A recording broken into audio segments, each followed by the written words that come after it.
So we're working on Startup Link. It's a global startup ecosystem map and a research center. The most interesting part of Startup Link, I'm going to maybe share it with you here, that you might find relevant to what you're doing, is first of all to add your startup on the map, and second of all, a ranking. That we're ranking hundreds of startup ecosystem, 1,000 startup ecosystems of cities. And the idea over here is that we want to help you to find the best location to start a business. And the ecosystem is critical for your success.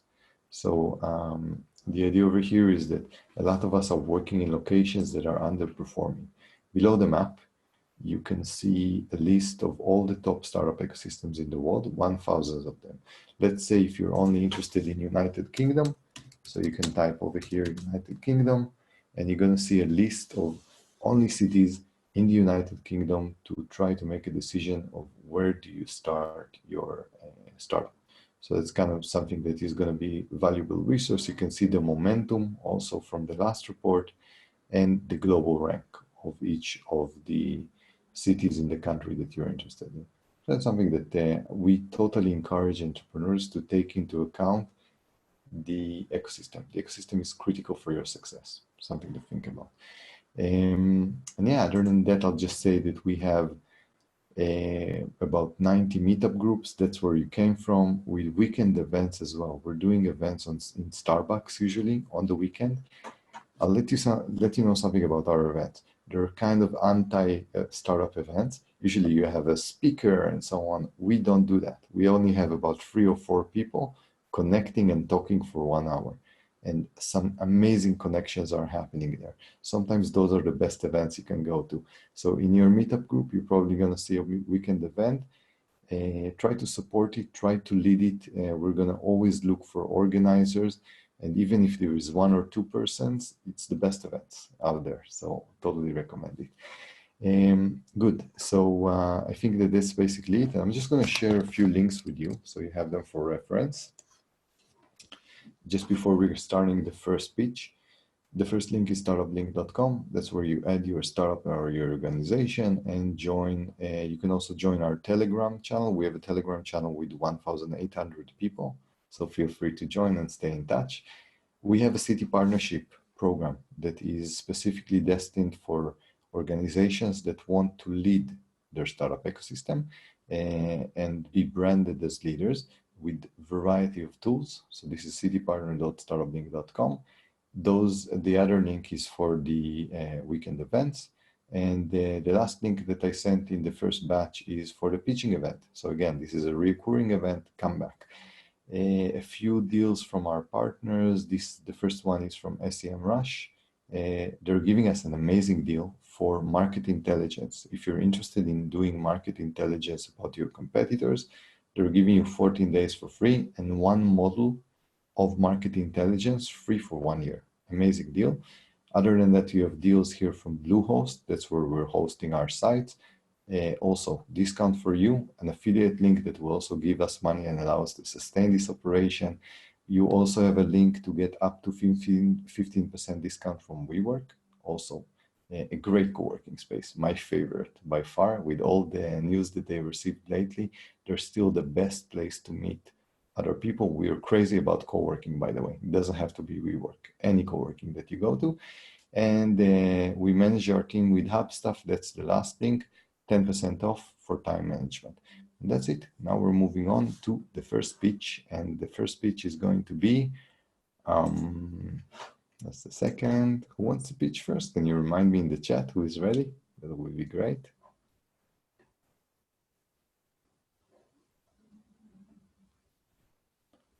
Jim. Right. So Jim, I'm promoting you to a panelist. So just a minute.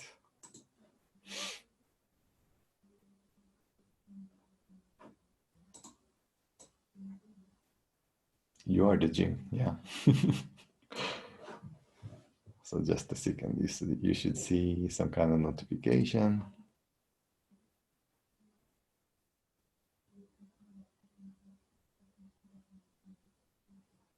Excellent. We can see you, but you're on mute. Okay, Can now you we hear can me? hear it. Yeah. So you're Great. calling from California, right?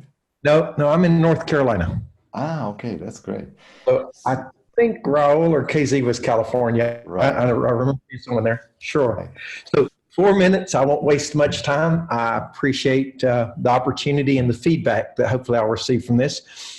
We You want to started go, a you want to go freestyle or you want to share a presentation? What's better for you? I have a presentation, but also an introduction to it. So I don't know. I don't have like a, I guess I'll go freestyle then if you'll say, because I don't have like a deck list or cards or something like that. Okay, sounds good. If you want to share a presentation or anything, there is a share button, a green share button at the bottom. So feel free. Yes, yes, I do want to do that in just a moment. Okay, super. Go for So for me to introduce Active Defender, I am the developer. So understand first, I'm not a salesman. Matter of fact, we're struggling a little bit to get all our sales and marketing in place, but I am a developer and I'm passionate about the program. If you could imagine just for a minute, let me state a problem that we solve. We have a lot of safety issues in schools, especially in the United States, and I'm sure in other areas. And so we developed a program called Active Defender, and you can find it online at active-defender.com. And it is designed primarily for school systems, but we do have some versions of it for hospitals and also for gated communities, or anyway, a few other things. I won't get into it. We'll keep it limited to school systems, sorry.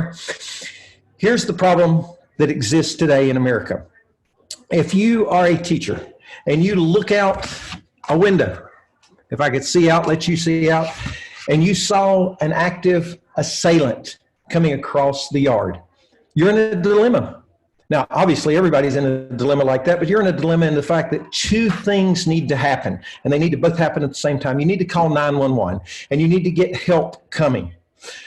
But in the US, if you call 911, you're going to be on the phone with them 4 to 6 minutes. In the meantime, all the rest of your staff and everybody in your campus does not know where the problem is coming from. Maybe you're able to press a button or to let somebody know we're in a lockdown situation. But even if you do that, at best, you've let them know to lock down, but you haven't been able to tell them where the problem is coming from. And the way to respond is not only to know what the problem is, but where it is, then we can plan from it. See if I can share my app. This is the admin module of our app. This is an actual school in North Carolina. It's an elementary school. We are in 7 states and just almost 70 schools. Well, hopefully by next week we'll surpass 70 schools. But this is our test module of a school. This would run full-time upon the desk of the admin or in the front office representing the schools. And then there on your phone, you would have the ability, I guess I'll log into my phone. If you saw a problem on the phone, you could tap the icon. It's not made to run all the time, and it takes about 7 seconds to log in. It auto logs you in with the credentials that they've given you. I'm using my phone as a hotspot, so hopefully I've got enough bandwidth to do it and this video conference and everything. Yep, there we go. It came in just a bit longer. And the point is if I saw a problem, I could select any of these things. Most likely it gets used for medical problems. But there's times it might be reporting a fire. In this case, though, and what it was developed for, I could say I see an active shooter. And the point is that the active shooter is not where I am, it's where I see him. In this case, I'm going to say I see an active shooter coming across the little path at the ball field right there. Hopefully you can see that. And then when I hit send, it instantly goes out. Sorry, let me mute that. And it also asked me, if you can see right there, if I can get the focus, to call 911. I can also send a text that sends the map information, literally sends an image of the map, shows the floor plan, sends a link and directions to the school. And that can be text to the 911 center as long as they can receive it. But what we have is the ability, Apple approved us. This is written natively for Objective-C with Apple. It's written with Java for Android. Have it for the PC and the Mac also. But Apple approved us for the same alerts as the presidential alerts, the Amber alerts, the weather alerts, so that even the teachers' phones, when they're in silent mode, it wakes their phone up and says, hey, you need to see this because now you know how to act. In this case, the cafeteria happens to be right over here. But if one of the teachers in the cafeteria, if their room was back up this way, they obviously, now receiving this report, would not have wanted to move back into the area towards their room to lock down because they would have been moving towards the active assailant and would have wanted to lock down with someone else's room or possibly find an area of the cafeteria. Every school is a little different that way. The system also allows the central office or the sheriff's department to monitor multiple schools. It handles multiple floor plans. So even when I was locking down, another teacher, I should probably pull up another phone, I'm going to do it the same one, might say, hey, on the second floor, we have a medical problem. Kid was slipped going down the steps right here, and they send that out. And I'll pause the sound. And it gets sent out to all the mobile devices, and you can see it changed the floor plans for the second floor. So here was the first alert. The one means the first floor, not the first time I sent it. The two means the second floor. And as they report multiple sightings of anything, you can actually trace the development of what's going on.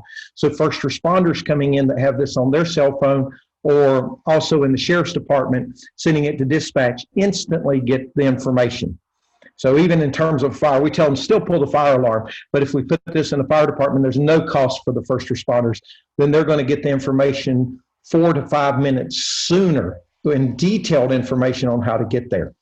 So it also has, and I may be running out of time, and I can let you have less than 1 minute, Jim, so do the best you can. Sure, we have a chat system that goes in that allows me to change the color of my icon on the map so that I can alert people where I am. You can see right here it turned to green. Previously I was red. I'll change it back again. You can see it changes in real time. So we're not using a get and a put type REST server, but it's a true connection. And then there's a complete dynamic chat system. So in this case, since I sent a medical alert, oh, that's not going to show up. It's asking you, are they breathing, not breathing? I put breathing, conscious, not conscious, but they're having a seizure. Type that in. When I hit send, it comes back up and immediately sends it to my internal and external responders. So that's the gist of it. The problem I'm facing, it is so different than walkie-talkies and little 911 buttons. The paradigm shift is so great. The hardest problem I'm facing is somebody says, hey, we have walkie-talkies, or we have a little 911 button or a code red system. But we've been all over the place. There's absolutely nothing even close to this. And I'm trying to find a way to get people to let us show it to them. When I do, they buy in almost instantly. All right, I guess that's my pitch.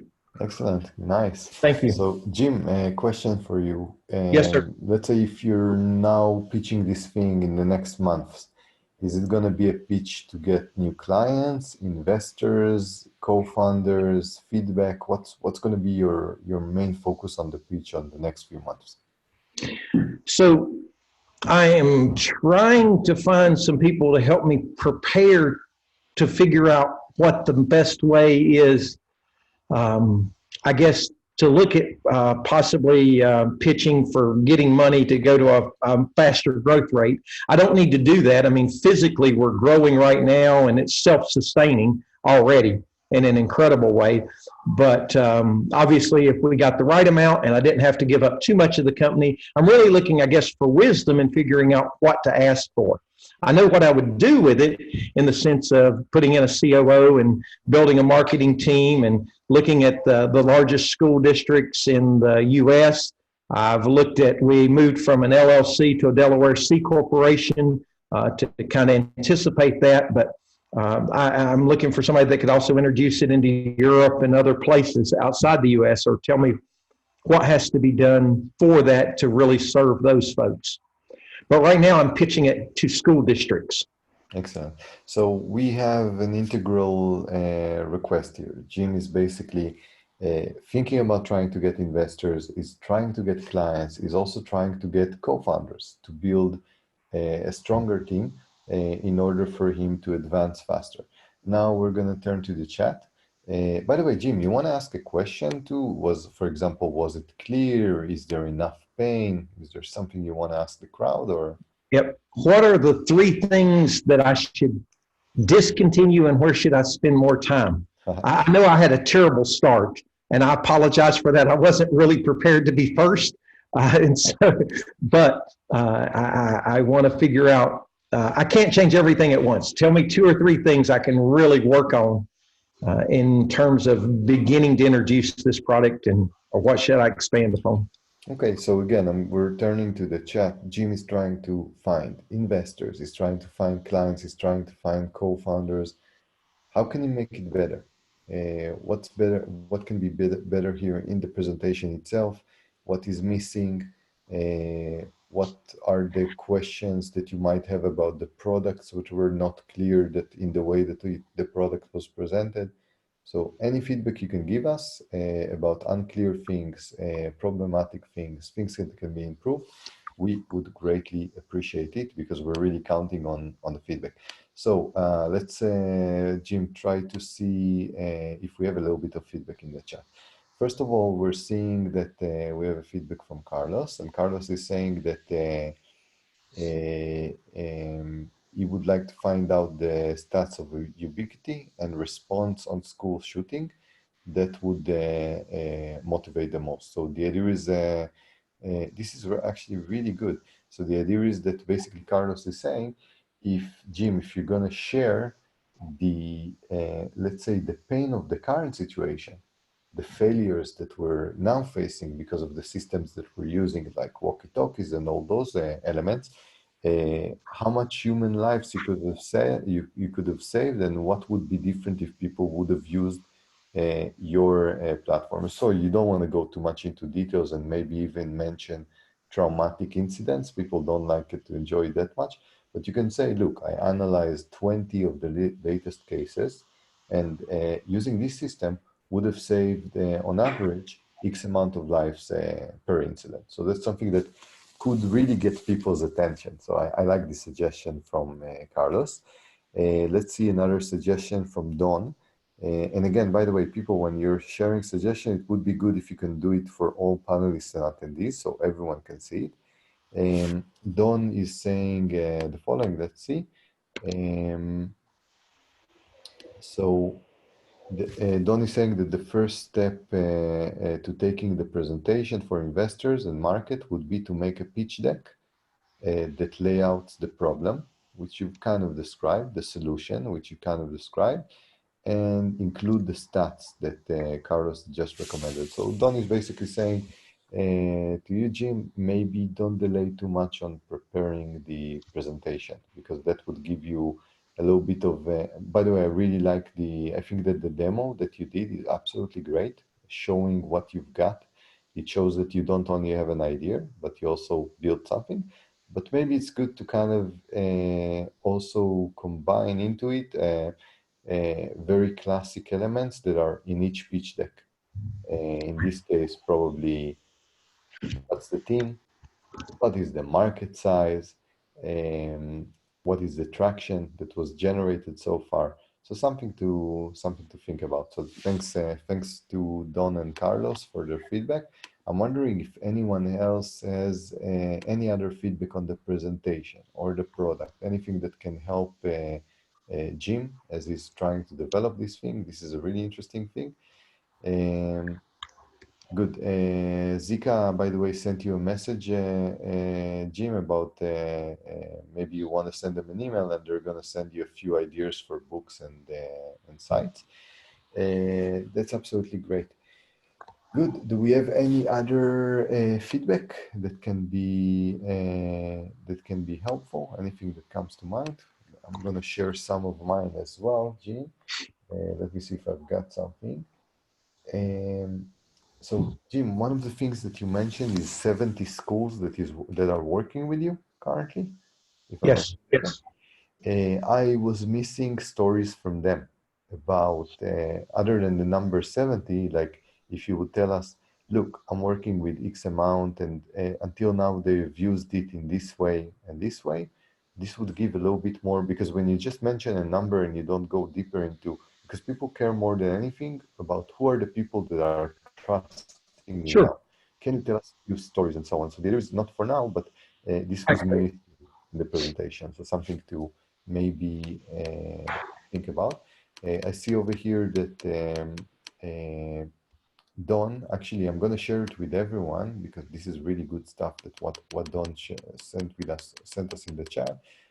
So I'm just going to copy paste it because Don sent it only to the panelists. I want to share it with everyone, but it seems like you have a ton of resources over here for everyone actually about pitching and so on. So I'm going to share it with everyone in the chat. So I'm hoping, Jim, this could be helpful for you as well. So this is from, not from me, this is from Don. So I'm just forwarding it. Good. Let's see if we have any other comments. Okay, so Svetlana is talking again on the leverage. You need to kind of describe who is working with you now, what's the benefits that they receive it, because Jim, you already built the product. Some people are using it, more stories from them. Sajid Matthew is saying that this is a great product and it's also a great demo. The suggestion is to, from Sajid, is to organize your pitch better. Like make sure that you're not repeating the same things, that it's very scripted in a way. I guess that's where it's going to. Structure it. Don't, you have, by the way, Jim, you have great flow, which is usually most people don't have great flow. They need, a lot of people are reading from paper. You have the talent of having great flow, but you do need some kind of a script. And so kind of a structure. So that's something, a great suggestion from Sagid Matthew. And let's see if we have something else. I'm gonna also go over my notes and see if we have something else. Let's see. So Svetlana is stressing again, speak about how you can currently solving problems for the ones that are helping you. If they're excited about this project, and by the way, Jim, if you have testimonials, and that's what Svetlana is talking about client excitement. Testimonials are very, very important because it's good to get opinion from people that are using you and not you. It has a lot more validation. That's great. And yeah, you need it in the pitch as well. Let's see what else. The team element was a little bit missing here, Jim, especially if you're going for investors. Investors want to see a team. They never, ever, almost never invest in a solopreneur. So something to think about in advance before you're going for that. And yeah, probably if you're going for investors, some of the things that we're missing is what is the market potential? How much money this thing can make? You know, something that gives us a little bit of an estimate, and so on and so on. So something to think about. Honestly, there was something, Jim, that I didn't understand. How does it solve the problem of 911 being delayed? Like, who is receiving those messages? Because in the end of the day, we want 911 or the police to receive them. So in the end of the day, who is receiving them? You know, that is a critical part that I may have failed at, and I so appreciate you bringing that. The point is that if you can still see my shared screen, right? Yeah. I need to point out right now, though these people are not logged in, these are team members and folks that help me in testing. These would be the equivalent to my staff, to a teacher, to a fourth grade teacher here, a fifth grade teacher here.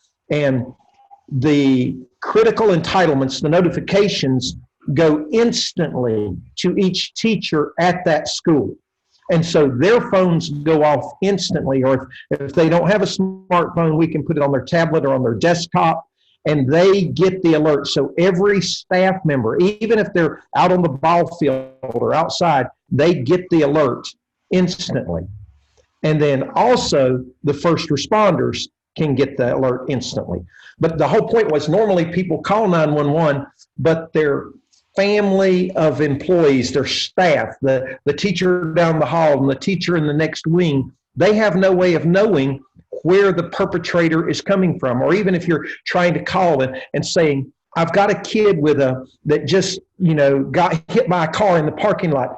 Which parking lot? What area? Where are they? How do you describe to get your nurse and your multiple people there instantly? So this app, first and foremost, sends the alerts to your internal team, and at the same time will allow you to call 911. And if the external team has it, the sheriff's department, the fire department, then they get them instantly also. Excellent. So this was actually not clear for me. And this is right. I did a terrible job with that. So I need to work on that. That's great. It's exactly, we're hoping everyone does a terrible job here. And then when they actually pitch to the persons that can actually make a giant difference in their business, they're more ready. So that's the place to make a terrible job. I don't think you made a terrible job, by the way. The idea is that you have a beautiful way of presenting it, and you just did it now, but it didn't happen in the pitch. Basically, you can kind of bring case studies of the amount of chaos that happens when an event is happening and that nobody is aware of what's going on. And you can say, using my app, everyone is on their toes in a second. An alarm goes off for the entire staff of everyone. And then I guess people are kind of like saying, okay, now I totally get it. So something to definitely think about. And Don is reiterating this, and Don is saying maybe you can redefine the problem as how does a teacher inform the entire faculty immediately of incidents in location. So I like that. That's pretty cool. Great, Jim. So it looks like a great product. I'm really congratulating you on building this thing. It's not only an idea, it's something that you've introduced, and it's absolutely great. We love to see products that are that have an MVP, a strong MVP. Yeah, and you always welcome in about 3 months to come back. Let us know how it goes and present again with the new, let's say, the new happening. So that's absolutely great. Looks like there is a lot of potential here. Thanks for Thank you. Your details as well. So if anyone wants to contact Jim, you have his details in the chat. And so yeah, Jim, thanks for taking the time. Thank you. Excellent. Great. So we are moving on to the next presenter. That would be, let me have a quick look. I think it's going to be, who is the next presenter? Maybe you can help me in the chat. Jeff, right? It's you, right? If I'm not mistaken. So I'm going to try promoting Jeff. Just a second.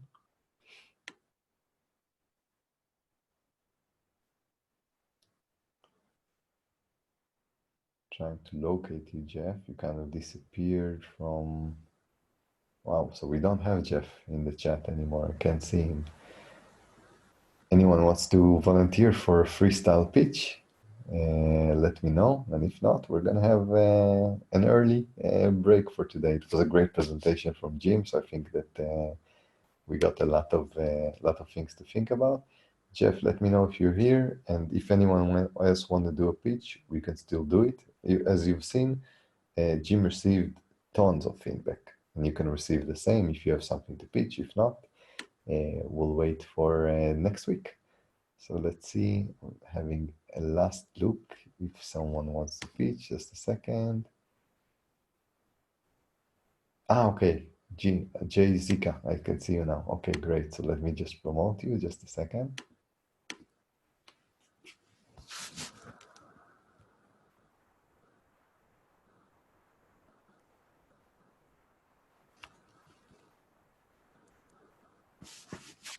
Okay. So, Jeff, you have an unmute button and a video button at the bottom. So try to click both of them. Currently on mute and no video. So let's see if it works.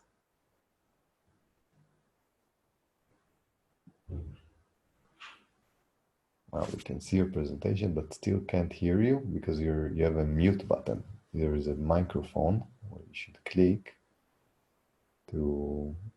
I should be unmuted now. Oh, now you're okay. Yeah. And do you have video as well? Yes, I do, but I don't know why it's not coming up. There is a video icon that if you click it, we can probably see you as well. Yeah, there we go. We can see you. Super. So where are you from, Jeff? We're in Seattle, Washington. This pitch is actually a bit of a different situation. We're actually going through the Founders Institute incubator, and I'm trying to get some more reviews on our pitch for the FI program. As such, I'm not going to talk that much about product. Our patents are still in process, and I don't really want to talk about that until those are approved and available. So what I am going to talk about is the concept and pretty much where we've gone up to this point and what our plans are for the future and so forth. This is about the 13th version of our pitch deck. So maybe tonight I'll have a 14th to pitch at FI and with your feedback, and well, at least I hope so. So that's basically where we're at. We okay to get started, or I guess you're muted. Okay. Go for it, yeah. Okay. First off, back in February, I had a bit of a car accident. A guy came out of nowhere, broadside me. Never saw him coming, never saw it until it happened. Cost me $10,000. Or it cost my insurance company $10,000. At the time, we were involved in the Alpha Pod program. My deck isn't, there we go. Okay. We were involved in the Alpha Pod program from Lockheed, was hardcore computer vision, autonomy, robotics, and so forth.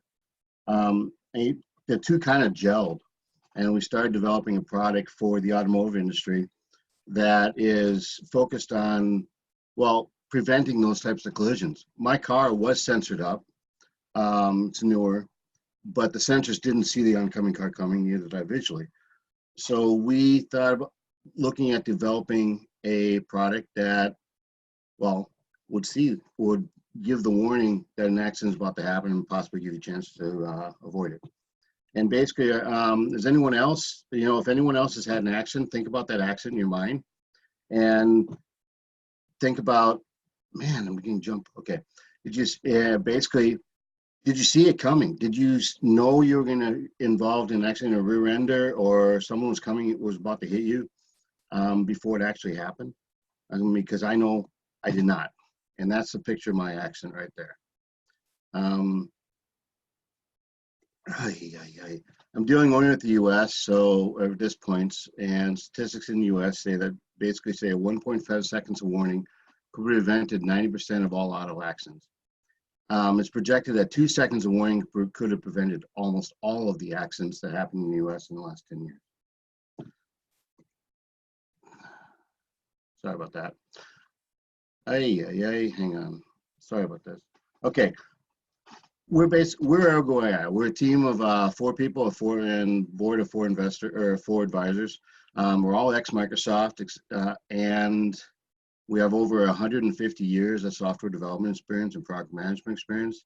We also have 1 advisor on board that was formerly involved with the Mercedes autonomy program. I left there a couple years ago. And we're developing, like I said, come on. And we're developing an automotive collision warning system that fits any vehicle that provides the 1.5 seconds of warning to reduce accidents by 90%.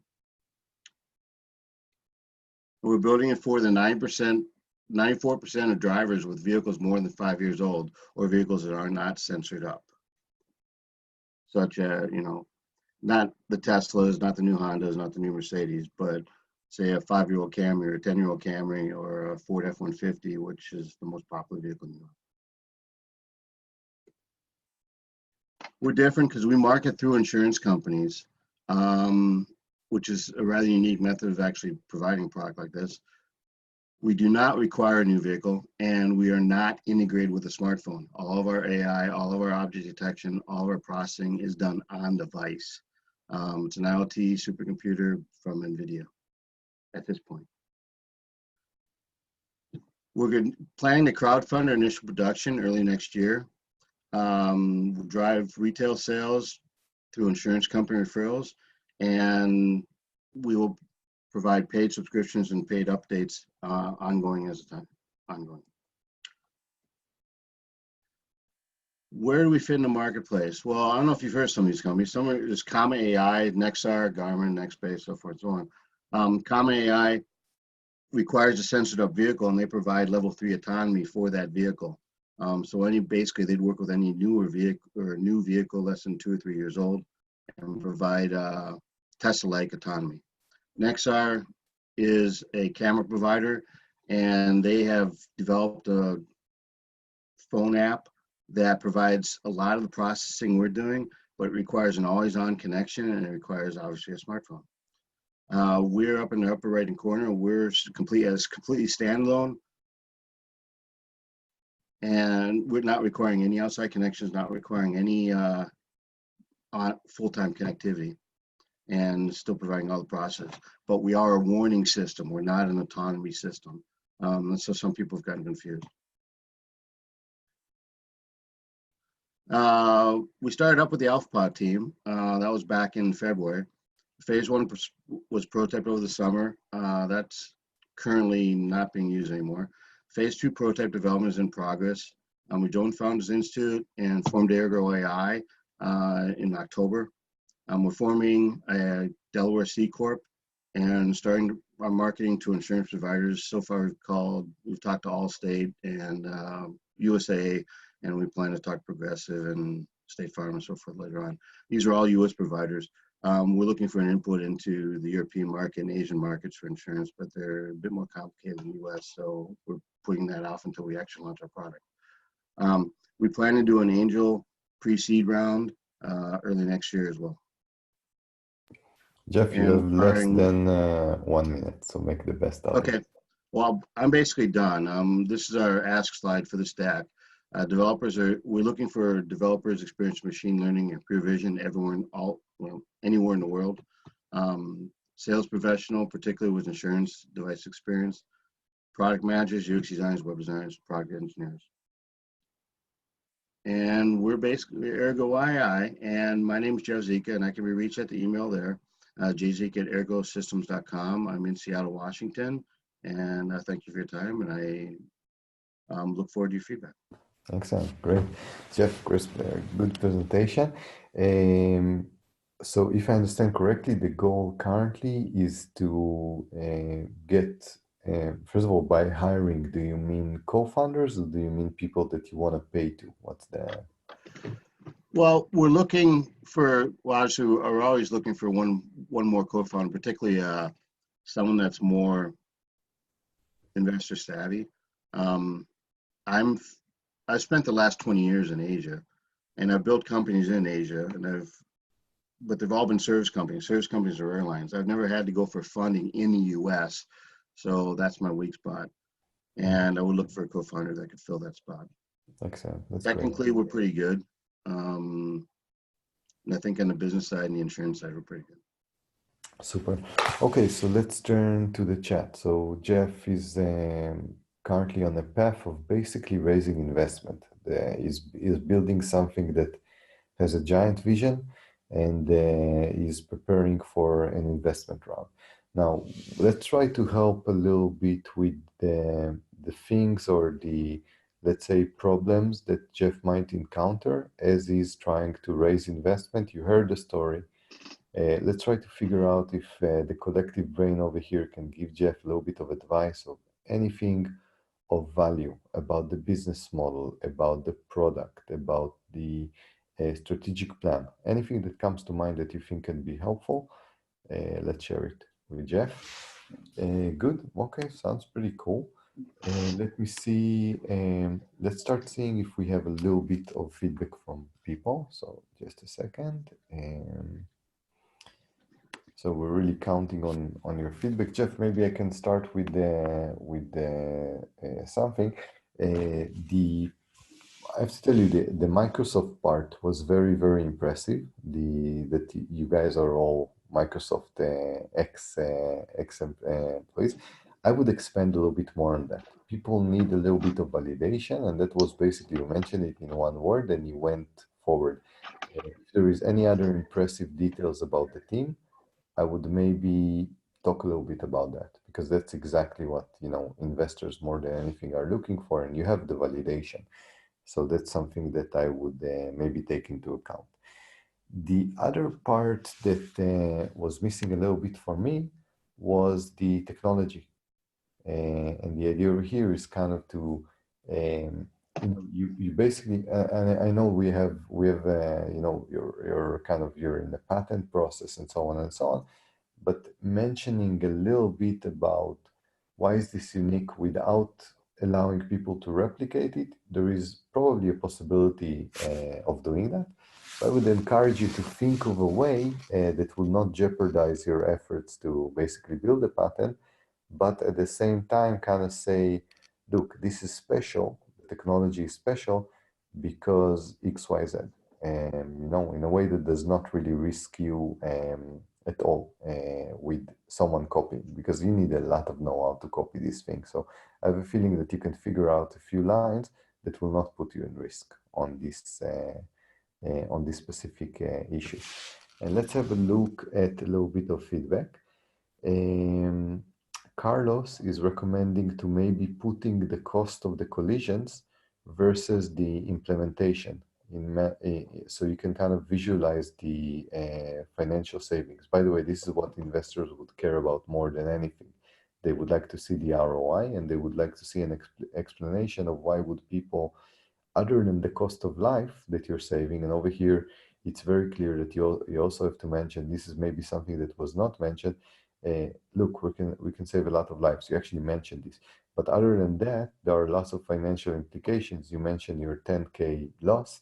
If you can kind of maybe aggregate it and give us numbers about how much money is this supposed to save on average to the average consumer, this is going to be also good for the people who are thinking about buying this, but mainly good for the investors to kind of say, okay, this is my ROI. I can really see that this is financial valuable. So that's a great comment from Carlos. Amna is saying that she had a little bit of a difficulty understanding the differentiation, because everyone knows that this is a very, very hot market. There are many, many products. There are many, many solutions out there. And apparently, according to Amna, and I'm also sharing her view, there was a little bit of not so clear understanding about why is this needed in comparison to what is currently existing. Maybe it has a business model that you mentioned with the insurance company and so on, but over here, by the way, we go back to the technology. If you can prove some kind of a supremacy, then it's going to be very easy to explain why is it different than the competitors. But I share a little bit Amna's feedback that in the slide of the comparison of the competitors, which is great, by the way, that you put it, you didn't really create a situation that I'm saying, oh, okay, now I get it. We have to use Ergo. They're by far superior than everyone. So I would think of a ways of maybe making it a little bit clear on the differentiation part. So we're gonna kind of leave it to you. Kidist is saying the following: this is an awesome product, but if you're pitching to investment, you need to know. And again, Jeff, we have to prepare always to a situation that your dream co-founder, you're not gonna find them, and then it's gonna be you with investors. By the way, this is more likely than not. You know how it is, especially since you built it already. If you would start from scratch, probably you would get this person, but you're now so advanced that it's harder to get people to join when things are too advanced. And that means that you're very likely to deal with investors yourself or someone from the team. So Kidist here is giving you a little bit of advice. If you're pitching to investment, you need to know your startup cost, the amount of money that you're looking for, what it would be used for, and the ROI, everything that investors care about. So this is definitely kind of an advice from Kidist to kind of maybe start looking into the most important financial details that you want to share with investors. You don't have to be a finance person, by the way, to do it. It's relatively easy stuff. You just have to prove to them that this is an amazing opportunity and that you've done your own work on the financials, basically. So that could be something that can be added in the, let's say, in the next presentation. So great feedback. Thanks, everyone. If anyone has any other feedback, that would be great. Jeff, maybe Mind if I some. put one note forward? The financial side of it, we can't do a financial ask in the US legally without knowing who the investors are, unless I forget what the IRS classification is. So that's why it's not in. I have a feeling, I'm not sure, but I have a feeling that if you're putting in the slide, look, we're looking for $1 million for XYZ, it should be okay. But again, you know the regulation better, but I don't really see a situation that someone is preventing you from such general information. I would look again because most people do have some kind of an ask of Okay. we're looking for a seed round or a pre-seed or whatever. Okay, yeah, I'll just tell you that on my side, if we don't have any other feedback from the users, feel free to, again, people in the chat, you're really helpful over here. So if there is anything else that comes to mind, share it, please, with Jeff. I'll just tell you, Jeff, on my side, that maybe what was missing a little bit, also the validation on the technology. Some kind of an objective research that shows that it's superior, that shows that it works, even before it's superior, that shows that it works. This was a little bit missing. Some kind of a not only what you're doing, but how others are validating what you're doing. So this could be something that you can add. Yeah, I think that's pretty much it. So it was a good pitch, a great product, looks great. If you have a video, whoa, you should have shown that. That's actually a Well, I good one. did. I couldn't get back to the slide. I don't know why I Okay, couldn't get back yeah. to it. So that's great. But again, the demo is great. So this is great that you're showing it now. And in addition to that, some kind of validation that someone approves, that put a stamp of validation. I have a feeling this could be a very big product. By the way, Jeff, did you try to apply to Y Combinator and all those guys, or? We did YC, but it was on a different project Mhm. this year. We also did Genius, but it was again on a different project that we had been working on. It was a project we've been working on years before, and we were trying to get some traction on. I haven't done anything with this. I probably will do a Techstars and a YC application on this for starting early next year, but there's a bit of overlap in the Founders Institute program and the Techstars and YC program that we just can't get around. So. Got you. I totally recommend to go on the big names. And the big names you mentioned them, they're YC and Techstars. There's Yes. basically not a lot more. There is something else that you should take into account. Corporate accelerators, especially in the automotive industry. All the guys from, let's say, Ford and GM and so on, they're investing a lot into open innovation. Those guys are amazing partners.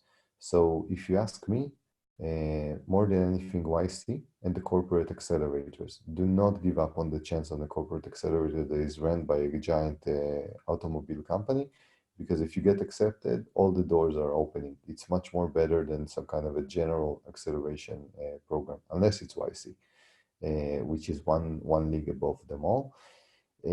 Sounds amazing. So I think, yeah, Jeff, I think we have enough feedback here, and we're looking forward to have you back soon, and let us know how it goes. And Amna is wishing you the best of luck. So Thank you. it's a great product. So I'm excited to see how it transforms and evolves. So thanks a lot for your time. Okay, I'm off. Excellent. Good. So I want to thank everyone for giving advice for Jim and for Jeff. That was a great webinar, a great pitching event. Be back next time, and we'll be in touch. Have a good one. Ciao.